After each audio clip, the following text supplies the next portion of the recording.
Today marks 1 year since the deadly shooting at a Midtown office building. 4 people were killed. And today the city is coming together to remember one of those victims, Detective First Grade Didarul Islam. John Diaz joins us now live from outside the 47th precinct where the detective worked. John. Yeah, well, Jessica, this service, a clear reminder that this tragic loss really just feels so real and felt so deep by this family, these fellow police officers, and of course, this community that he served. We miss him every single day. An emotional tribute to a NYPD detective who continues to be remembered not only for how he died, but for how he lived.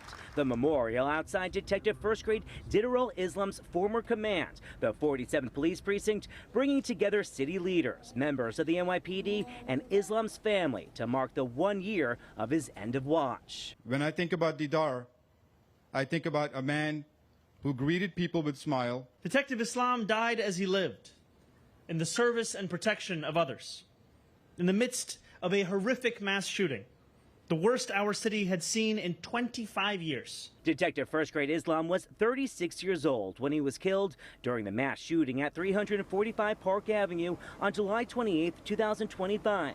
The almost 4-year member of the NYPD, Bangladeshi immigrant and father of 3, was working a private security detail when police say a gunman entered the building with a high-powered rifle, killing Islam and 3 others before taking his own life. He regularly volunteered to work special details, overtime, and off-duty gigs so that he could provide not only for his family here in Parkchester, but his relatives in Bangladesh. Detective Islam's legacy lives on through his family. His wife was pregnant when he was killed and months later gave birth to their youngest son, who never had the chance to meet his father. Ayan and Azan continue to grow with the memories of their father, while Arham's first year has unfolded in the care of a family that is determined to make Didar's love part of the life that he inherits. Speakers remember Detective Islam's dedication to the job, his family, and the sacrifice he made while protecting others.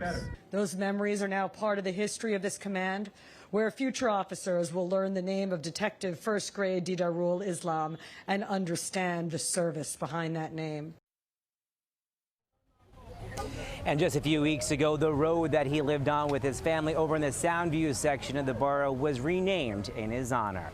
For now, though, we are live this afternoon from the Edenwald section of the Bronx. John Diaz, CBS News, New York.